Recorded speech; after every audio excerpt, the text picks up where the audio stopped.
अगर राज्य सरकार हमारी आवाज़ को सुन रही है तो मैं आपसे निवेदन कर रहा हूं कि हमारी नियुक्ति दीजिए, नहीं तो हम सारे युवा यहाँ पे सामूहिक रूप से आत्मदाह कर लेंगे, सुसाइड कर लेंगे। हमें नियुक्ति चाहिए, क्योंकि हम झारखंड के वो युवा हैं जो घर से न जाने कितने मुश्किल से हमारे माँ बाप, हमारे बूढ़े माँ बाप धान को, चावल को, दाल को बेच करके, अपने कंगन को, अपने चूड़ियों को बेच करके, मंगलसूत्र को बेच करके हमें पढ़ाते हैं, इस काबिल बनाते हैं कि सरकार हमारे साथ न्याय करेगी, हमारा बच्चा बड़ा होकर के नौकरी लेगा। मेडिसिन लेकर के चल रही हूँ। दिन भर, कल तो मौसम बहुत खराब था, पूरा भींग भींग करके प्रोटेस्ट किए। शौक नहीं है यहाँ तक आने का, इसीलिए क्या हम लोग पढ़ाई के लानत होता है कि हम लोग पढ़े क्यों। किसी को हम लोग बोल नहीं सकते हैं। हम अपने भाई को खुद बोलते हैं तुम पढ़ाई करो, जॉब मिलेगा, जॉब मिलेगा, लेकिन वो आज पढ़ाई छोड़ दिया। बोला तेरा तो होगा ही नहीं, फिक्स ही नहीं है, तो हम क्या पढ़े। खुद काम करता है, हमको पढ़ा रहा था। अब तो इतना होपलेस हो चुके हैं कि ये 3088 स्टूडेंट के हत्यारे हैं हेमंत सोरेन, हमारे सरकार के राजा। ये हत्यारे हैं, इनके हाथ खून से रंगा हुआ है। सबसे पहला तो है कि मैनिफेस्टो था झारखंड गवर्नमेंट का कि हम जैसे ही आते हैं पावर में तो आपकी वैकेंसी हम क्लियर करेंगे, जो कि नहीं हुआ। सेकेंडली हाई कोर्ट में भी बोला गया कि कोई प्रॉब्लम नहीं है, बिकॉज केस था टीचर वाली वैकेंसी पे, हमारी वैकेंसी पे नहीं था। रांची के राजभवन के समक्ष पंचायत सचिव परीक्षा के अभ्यर्थियों का आंदोलन जारी है। आप सबों को पता है कि कार्मिक विभाग ने जेएसएससी को लेटर लिखा है इस परीक्षा की जो तमाम प्रक्रिया है उसे रद्द करने को लेकर, और उसके बाद से ही छात्रों का और अभ्यर्थियों का यहाँ पर अनिश्चितकालीन महाधरना शुरू हो गया है। राजभवन पिछले कई वर्षों से इस बात का गवाह रहा है कि जितने भी अभ्यर्थियों के साथ ज्यादती हुई है यहीं पर बैठकर वह अपनी आवाज़ मुखर करते रहे हैं। पंचायत सचिव परीक्षा की कहानी यह है कि पिछले लगभग 4 से 5 साल से यह अपने रिजल्ट का इंतज़ार कर रहे हैं। परीक्षा की तमाम प्रोसेस जो है पूरे हो चुके हैं, डॉक्यूमेंट्स वेरिफिकेशन हो चुका है, अब सिर्फ हाथ में नियुक्ति पत्र आना था। और उससे पहले अभी हेमंत सोरेन की सरकार में कार्मिक विभाग की तरफ से जेएसएससी को यह पत्र भेजा गया कि इस परीक्षा को भी निरस्त किया जाए, रद्द किया जाए। और उसके बाद तमाम जो छात्र देखिए हाथों में पोस्टर बैनर लेकर रांची के राजभवन के समक्ष यहाँ पर धरना दे रहे हैं। रांची में कड़ाके की ठंड है, कुहासा है, और अभी जब हम लाइव कर रहे हैं तो थोड़ी थोड़ी धूप उग रही है। जिस तरह से कुहासा छटा, इन्हें उम्मीद है कि इनके भविष्य पर जो बादल मंडरा रहे हैं वह भी छटे और नियुक्ति का जो पत्र है इनके हाथ में जल्द से जल्द आए। कोशिश करेंगे कि एक एक कर बात करें। आप कहाँ से आए? हम चतरा से आए हुए हैं। सिर्फ यही परीक्षा दिए थे इसी में? इसमें भी और जेपीएससी का भी दिए हुए हैं। जेपीएससी मेंस भी है? जी मेंस भी है। फिर भी यहाँ पर इसके लिए आप दे रही हैं? अपना हक के लिए लड़ रहे हैं, अपना हक चाहिए और सरकार को कुछ समझ ही नहीं आ रही है और इसको रद्द कर दिए हैं। मतलब कि कुछ सोचे भी नहीं और क्या क्या है उनका निर्णय ये भी हम लोग समझ नहीं पा रहे हैं। और अचानक सब चीज़ फाइनल होने के बाद भी उसके बाद जब हम लोग को नियुक्ति पत्र हाथों में आता और अचानक सुनना गया कि हमारा रद्द कर दिया गया, तो हम लोग मतलब पैरों तले हम लोग बता नहीं सकते हैं अपना क्या हम लोग का हाल हुआ और हमारे गार्जियन से क्या हम लोग को किया गया वो हम लोग बयान नहीं कर सकते हैं। कहाँ से आए आप? जी मैं रांची की हूँ। जी आपका भी इसमें सिलेक्शन? जी जी क्या लग रहा है आपको कि क्या हो गया, ऐसा क्यों हुआ?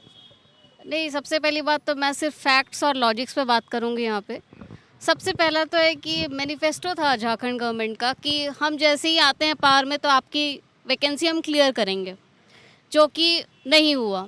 सेकेंडली हाई कोर्ट में भी बोला गया कि कोई प्रॉब्लम नहीं है, बिकॉज केस था टीचर वाली वैकेंसी पे, हमारी वैकेंसी पे नहीं था, राइट। लेकिन फिर भी हमारी वैकेंसी को होल्ड पे रख दिया गया, ठीक है। उसके बाद भी सुप्रीम कोर्ट में भी ये है केस। तो जब है वहाँ पे सुप्रीम कोर्ट में और हाई कोर्ट ने भी ग्रीन सिग्नल दे दिया है तो फिर गवर्नमेंट को उस चीज़ को लेके सोचना चाहिए। फिर और भी चीज़ें हैं कि जब भी चाहे सीएम रिक्वेस्टेड सीएम हमारे रिस्पेक्टेबल सीएम में भी चाहे दुमका में गए हैं और बरहेट में गए या हम लोग पर्सनली मिले, उन्होंने यही बोला कि हम इस वैकेंसी को लेके पॉजिटिव हैं और आपका रिज़ल्ट बहुत जल्दी निकालेंगे। एंड जितने भी एमएलए से बात की गई हमारे रिप्रेजेंटेटिव्स ने, सब ने यही बोला कि हाँ हम आपका रिज़ल्ट निकालेंगे।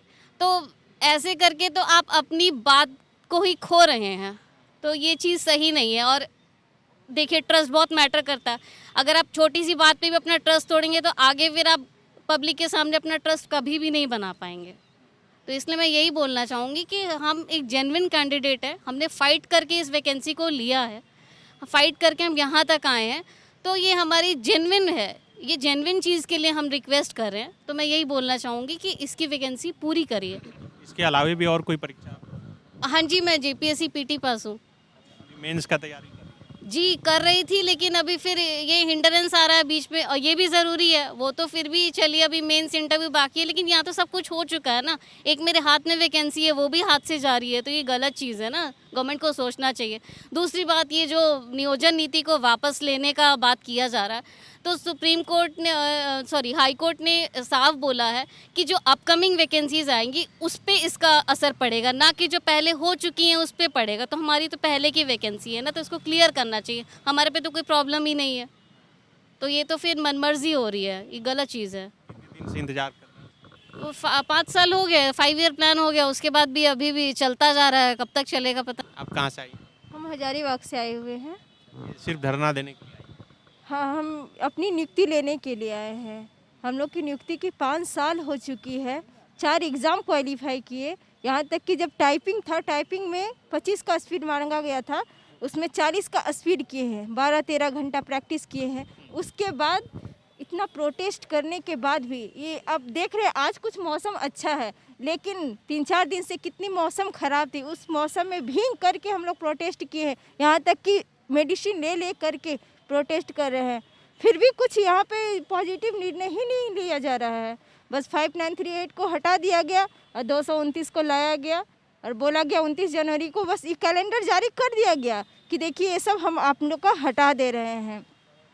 लेकिन हटाने के बाद 4 बजे बोला गया और 6 बजे तक ये नया वैकेंसी का सारा चीज़ लेते आया गया कि ये वैकेंसी का है, एग्ज़ाम लेंगे। यहाँ तो फॉर्म भी नहीं आया हुआ है और बोला गया कि ये सब वैकेंसी का एग्ज़ाम लेंगे। मतलब हो क्या रहा है, हम लोग को तो आश्वासन पे आश्वासन दिया जा रहा था, हमेशा आश्वासन दिया जा रहा, मुख्यमंत्री से मिलिए, वहाँ मिलिए, वहाँ मिलिए, यहाँ तक कि हाई कोर्ट भी हर एक बार बोली इन लोग की नियुक्ति करवाइए, कोई रोक नहीं इन लोग की नियुक्ति पर। बार बार क्यों ना हम सरकार पे अवमानना का केस करें, हमेशा ये हाई कोर्ट है सो बार बार सरकार को बोल रही है, लेकिन पता नहीं क्या इन लोग को कुछ समझ में आता है कि नहीं आते। बच्चे कितने परेशान हैं, कितने दूर से आते हैं, न खाना पीना का कुछ ठिकाना ही नहीं रहता है। हम लोग इतना स्ट्रगल किए, गरीब परिवार से होते हुए भी अपनी पढ़ाई का खर्च निकाल करके दिन रात आँख फाड़ करके पढ़े, 4 एग्ज़ाम क्वालिफाई किए हैं, तब यहाँ तक पहुँचे हैं। सो भी 5 साल वेट किए हैं, एक दिन का इंतज़ार हो तब ना, 5 साल का बहुत लंबा पीरियड होता है। फिर से अगर हम लोग को कहा जाए कि आप कहीं तैयारी करो तो पॉसिबल ही नहीं है, हम लोग के पास पैसे ही नहीं है उतने कि हम लोग फिर से तैयारी करें। सो ना ही उतना घर के गार्जियन लोग आगे ना आने देते हैं सर। मैं खुद यहाँ प्रोटेस्ट कर रही हूँ, किन्हीं को घर में पता नहीं है कि हम यहाँ प्रोटेस्ट करने आए हैं। सबको बताए मेरी नियुक्ति हो चुकी है, बस अब फाइनल हो जाएगा, नियुक्ति हो जाएगी। गवर्नमेंट बोली थी कि 29 तारीख, इसके पहले भी प्रोटेस्ट किए थे, आमरण अनशन पे बैठे थे, 2 दिन पे बैठे हुए थे, लेकिन यह कह के तुड़वा दिया गया कि 29 तारीख को हम लोग का 2 साल का कार्यकाल पूरा होगा, उस दिन आप लोग का ज्वाइनिंग मिल जाएगा। लेकिन उस दिन बस एक उम्मीद होती है ना, किसी को आप विश्वास दीजिएगा हाँ आपको इस तारीख को आप लोग का ज्वाइनिंग कर देंगे, बोल करके हम लोग का अनशन तुड़वाया गया। लेकिन फिर क्या हुआ, 29 तारीख से देखे 2 साल हो गया, पता नहीं, जो किसी को वादा जब दिया जाता है ना कि हाँ, तो उसको पूरा भी किया जाता है। लेकिन जब बार बार बोल रहे यही चीज़, कुछ हो ही नहीं रहा है, कुछ हो ही नहीं रहा है। डायरेक्ट 19 तारीख को ये जजमेंट आता है 4 बजे से कि आप ये सब हटा दिया है, 5938 को हम लोग वापस लेते हैं और 229 को हम लोग लागू करते हैं। तो ये तानाशाही कब तक चलेगी? हम लोग बहुत बर्दाश्त कर चुके, बहुत से बहुत ज़्यादा, 5 साल हो चुका है, अब बर्दाश्त नहीं करेंगे। हम लोग को ये नियुक्ति चाहिए तो चाहिए, बहुत मेहनत से हाथ फूल जाते थे, विश्वास करिएगा। अभी हम मेडिसिन ले करके आए, अभी हमको अब हम आपको दिखाते हैं, देखिए मेरे पास मेडिसिन है, मैं खा करके और आ रही हूँ, दिखाती हूँ। एक सेकंड, नहीं विश्वास से देखिए, मेडिसिन लेकर के चल रही हूँ, दिन भर कल तो मौसम बहुत ख़राब था, पूरा भींग भींग करके प्रोटेस्ट किए। शौक नहीं है यहाँ तक आने का, इसीलिए क्या हम लोग पढ़ाई के लानत होता है कि हम लोग पढ़े क्यों। किसी को हम लोग बोल नहीं सकते हैं। हम अपने भाई को खुद बोलते हैं तुम पढ़ाई करो, जॉब मिलेगा जॉब मिलेगा, लेकिन वो आज पढ़ाई छोड़ दिया। बोला तेरा तो होगा ही नहीं, फिक्स ही नहीं है, तो हम क्या पढ़े। खुद काम करता है, हमको पढ़ा रहा था। अब तो इतना होपलेस हो चुके हैं कि अब किसी को बोल भी नहीं सकते तुम पढ़ाई करो, सो मत पढ़ो, कोई फ़ायदा नहीं है यहाँ पे। यहाँ पे बस बोल दिया गया आप जाइए मुर्गा अंडा बेचिए, उसी में आपकी जॉब है। काश हम लोग को 5 साल पहले बोले रहते ना कि जा करके मुर्गा अंडा बेचो, तो हम लोग और ऊंचे दर्जे तक पहुंच गए रहते। लेकिन ना हम लोग घर के बचे ना घाट के बचे, कुछ समझ भी नहीं आ रहा है। बस लग रहा है कि सुसाइड कर ले, इसके अलावा कोई विकल्प ही नहीं है। और अगर हम लोग की नियुक्ति नहीं पूरा हुई तो लास्ट यही हम लोग के पास उपाय है, क्योंकि हम लोग अब तैयारी कर ही नहीं सकते हैं। ना ही हम लोग के पास उतना धैर्य है, ना ही हम लोग के पास पैसा है, और ना ही हम लोग को गार्जियन लोग अब पढ़ाना चाहते हैं। बोल दिए बस, सब नाराज हो चुके हैं। सब जब हम ही लोग होपलेस हो गए, कहाँ से पढ़ेंगे, पैसा ही नहीं है तो कहाँ से क्या करेंगे। बहुत मुश्किल होता है आने में। तो सरकार से रिक्वेस्ट है कि आए, हमारी नियुक्ति जल्द से जल्द करवाएं, जितना जल्दी हो सके 229 को वापस ले और नियुक्ति दे, नहीं तो फिर हम लोग आमरण अनशन पे बैठेंगे। अगर इस बार नहीं हुआ तो हम लोग उठने वाले नहीं हैं। जितनी सारी बहनें देख रहे हैं, जितने सारे भाई लोग देख रहे हैं, सब हम लोग सुसाइड करेंगे, यहीं पे सुसाइड करेंगे जब तक हम लोग को नियुक्ति नहीं मिलेगी। इसलिए रिक्वेस्ट है सरकार से, जितना जल्दी हो सके हम लोग की नियुक्ति पूरी करवाएं। गुलाम जी, क्या लग रहा है कि क्यों कर रही है? तो क्या हम लड़ने के लिए पैदा हुए हैं? अगर हम लड़ने के लिए पैदा हुए हैं तो फिर पक्ष को और विपक्ष को हम लोगों ने यहाँ पे क्यों बनाया है? कहा जाता है कि लोकतंत्र वाले प्रदेश में हम रहते हैं, लेकिन लोकतंत्र में हमारा अधिकार को क्यों छीना जा रहा है? आज मैं माननीय मुख्यमंत्री से अनुरोध कर रहा हूं कि अगर हमारी नियुक्ति नहीं होगी, माननीय राज्यपाल महोदय से अनुरोध कर रहा हूं, हमारी नियुक्ति अगर नहीं होगी तो ये आप जितने पेड़ दिख रहे हैं आज राजभवन के सामने, आज जाकिर हुसैन पार्क में जितने पेड़ दिख रहे हैं, हर एक पेड़ में पंचायत सचिव का हर एक युवा लटका हुआ नजर आएगा। और उस समय ये राज्य सरकार इसकी जिम्मेदारी लेगी कि पंचायत सचिव का हर एक युवा पेड़ में जाकर के झूल गया, क्योंकि वो फ्रस्ट्रेशन का वो लेवल पार हो चुका है।